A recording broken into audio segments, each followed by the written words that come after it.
CSK அவ்வளோதானா? இந்த வருஷம் ஐபிஎல் 25 அவ்வளோதானா உங்களுக்கு?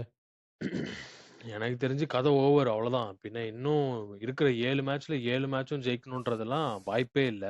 7 மேட்ச்லாம் இல்ல. And 6 match. And 6 match moreover 6 மேட்ச்ல 6மே ஜெயிக்கணும்.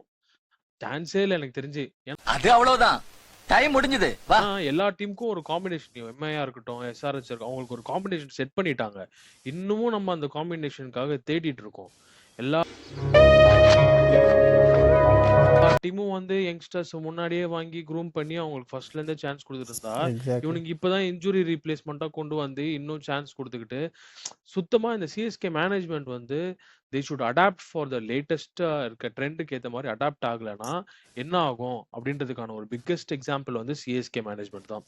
என்னதான் இருக்கட்டும், நம்ம பிசினஸா இருக்கட்டும், நம்ம ஒர்க்கா இருக்கட்டும், லேட்டஸ்டா இருக்க ட்ரெண்டுக்கு வந்து நம்ம அப்டேட் ஆகலைன்னா we are out of the game. Correct. And it's very sad to see தோனியே வந்துட்டு இந்த சீசன் முடியாதுன்னு அவரால் சொல்ல முடியாது அஃபிஷியலான்ற ஒரே காரணத்துக்காக we will see it for next yearன்ற மாதிரி சொல்லிட்டாரு.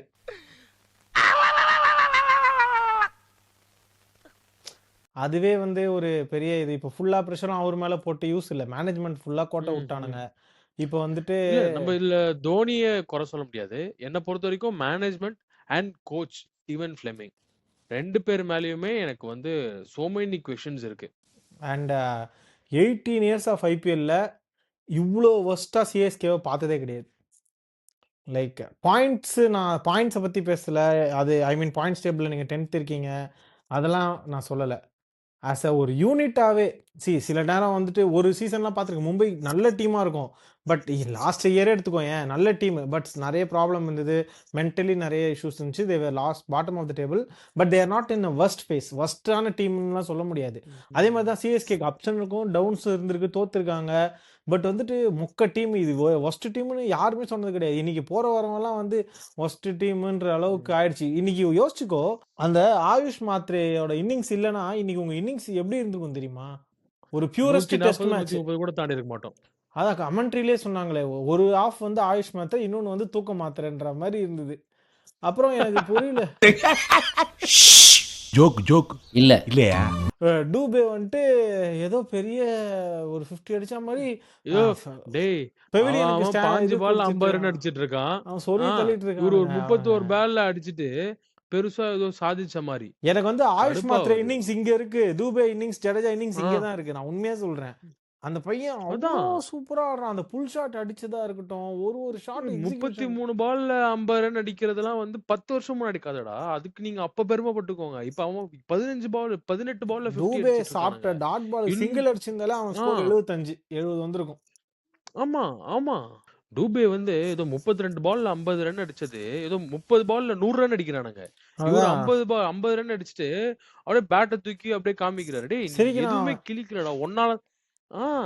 அவனாலையும் ஜடேஜாவாலையும் தான் நம்ம மேட்சே தோத்தோன்னே சொல்லலாம். இந்த கிரவுண்ட்ல 220 230 அடி அடிக்க வேண்டிய கிரவுண்ட்ல வந்துட்டு ஒரு 3-4 ஓவரா நொட்டுன்னு நொட்டிட்டு 180 கூட அடிக்கல. நான் உண்மையா அப்புறம் நீ என்னத்த டிஃபெண்ட் பண்ணுவ? ஃபர்ஸ்ட் இன்னிங் சிஎஸ்கே பேட்டிங் பார்க்கும்போது ஓகே, இது வந்து கொஞ்சம் பவுலிங் ஃப்ரெண்ட்லி ட்ராக் தான் போல. ஏன்னா கமெண்ட்ரிலையும் எப்படி எல்லாம் பேசினா 180 வந்ததுனாலே போதுங்க அப்படின்னு சொல்லிட்டு இருந்தோடனே பியூர் பவுலிங் ட்ராக் இது. 170 அடிச்சிட்டானுங்க. 176 பார்த்தா 150 வரும்ன்றதுல 170 அடிச்சிட்டாங்க, ஜெயிச்சிருவாங்க சிஎஸ்கே போலன்னு நினைச்சேன். பட் எம்ஐ பேட்டிங் ஆனதெல்லாம் பார்த்தா நீ 200 அடிச்சிருந்தாலும் அவனுங்க வந்துட்டு இது பண்ணிட்டு போயிடுவானுங்களோன்ற மாதிரி இருந்தது. சேஸ் பண்ணிட்டு போயிடுவாங்க போலன்ற அளவுக்கு இருந்துச்சு. முரளி விஜய் கரெக்டா சொன்னான், 230 அடிக்கணும் இந்த பிட்ச்ல. 230 அடிக்கலனா காலி அப்படின்னா. அட்லீஸ்ட் 210 200 அந்த 210 ஆர் 220 அடிச்சிருக்கணும். அடிக்கலையா காலி. 170 வந்து ரொம்ப பிலோ பார். அதான் தோனியா தான் சொல்றேன், ரொம்ப பிலோ. இன்னைக்கு என்னன்னா தோனியா இன்னைக்கு வந்து தோனியை செமையா ஸ்கெட்ச் போட்டு தூக்குனானுங்க. அந்த பால் போட்டா அங்க அப்படி அந்த ஷாட் தான் ஆடுவான், அதுக்கு திலக் வரும். இன்னைக்கு தோனி இருந்திருந்தான்னு வச்சுக்கோங்க, ஒரு 190 200 வந்திருக்கும். அந்த லாஸ்ட் ஓவர்ல ஒரு 20 ரன்ஸ் பார்த்திருப்பீங்க, ஒரு இது வந்து அடிச்சிருப்பான். போல்ட் பிரஷர் ஆயிருப்பான், ஒரு 4 6 போயிருக்கும். அது எப்படியாவது வந்திருக்கும். இன்னைக்கு அது வரலன்னும் போது இதுதான் ஸ்டேட்ன்ற மாதிரி இருந்துச்சு.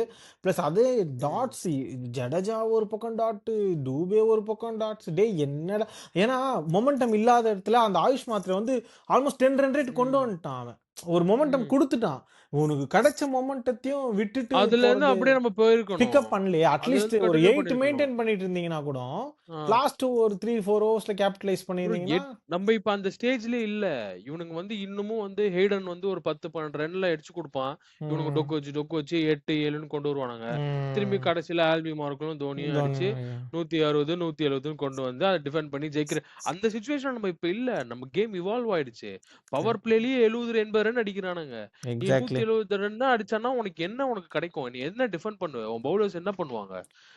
பெஸ்ட் பவுலரான நூர் அகமதுக்கும், பத்தி ராணாவுக்கும், கலீலுக்குமே எதுவுமே பண்ண முடியல. ஏன்னா, there is no score to defend. அதுவும் வான்கடே மாரி ஒரு ஸ்டேடியம்ல.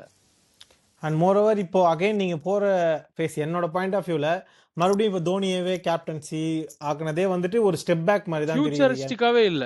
ஃபியூச்சரிஸ்டிக்கா இல்ல. இப்போ அகைன் இப்போ ஃபியூச்சரிஸ்டிக்காவே இல்ல. பார்த்தனா இன்னும் அடுத்த இயர் தோனி ஆடுவாரா ஆட மாட்டாரான்ற கொஸ்டின் இருக்கும்போது இப்போ அவர் கேப்டன்சி கொடுத்து அவர் ஒரு ப்ரெஷர்ல போட்டு இப்போ அடுத்த வருஷம் நான் கேப்டன் பண்ணி தான் ஆகணுன்ற மாதிரி வந்து அகைன் ஒரு வருஷம் என்னன்னா நீங்க கேப்டன்சி இல்லாம இருப்பீங்க. அதுக்கு அடுத்த வருஷம் இன்னொருத்தனை கேப்டன்சி கொடுத்து மறுபடியும் தோனி ஆடி க்ரூம் பண்றது இந்த ப்ராசஸ் பார்த்தீங்கன்னா எல்லாருமே அஹெடா போயிட்டு இருக்காங்க. நீங்க வந்து மறுபடியும் அங்கேயே தங்கிடுறீங்க. ஜடேஜா முடிஞ்சு என்ன ஆச்சு மறுபடியும் தோனி வந்தான் அப்படின்றது. அடுத்து மறுபடியும் ருத்துராஜ் கொடுத்தோம். மறுபடியும் இப்போ பாரு ருத்துராஜ் கிட்ட இருந்து தோனி அகைன் இப்போ மறுபடியும் நெக்ஸ்ட் இயர் என்ன இப்போ தோனி வந்து நெக்ஸ்ட் இயர் சொல்லும்போது அவர் வந்தாகணுன்ற ஒரு சுச்சுவேஷன் வந்துருது. ஸோ அது எனக்கு தெரியல. இது வந்து இன்னைக்கு சிஎஸ்கே ஃபேன்ஸ் இவ்வளோ சோகமா இருக்காங்க அப்படின்னா உங்க மேனேஜ்மெண்ட் மட்டும்தான் நான் காரணம்னு மேனேஜ்மெண்ட். சொல்லுவேன். வேற யாருமே கிடையாது. பிளேயர்ஸ் எல்லாம் வந்துட்டு ஆட வைக்கிறது அந்த என்விரான்மெண்ட் கிரியேட் பண்ணுறதெல்லாம் அதெல்லாம் நெக்ஸ்ட் நடக்கும். ஆனால் அதுக்கான ஸ்டஃப் இருக்கிற பிளேயர்ஸ் எடுத்திருக்கோமா அதுதான் வந்து பிளேயரே இல்ல. டிஃபைன் பண்ணும் டோர்னமெண்ட்டை. ஸோ இந்த வாட்டி உங்களுக்கு ஃபீல்டிங் பவுலிங் பேட்டிங் எல்லாமே இனி கலீல் அகமதுக்கு விக்கெட் கிடைக்கலன்னா முடிஞ்சிச்சு. யாரும் விக்கெட் எடுக்க இல்லைன்ற மாதிரி இருந்துச்சு. ஓவர் டர்ன்லாம் சும்மா. சரி பார்ப்போம். ஓகே.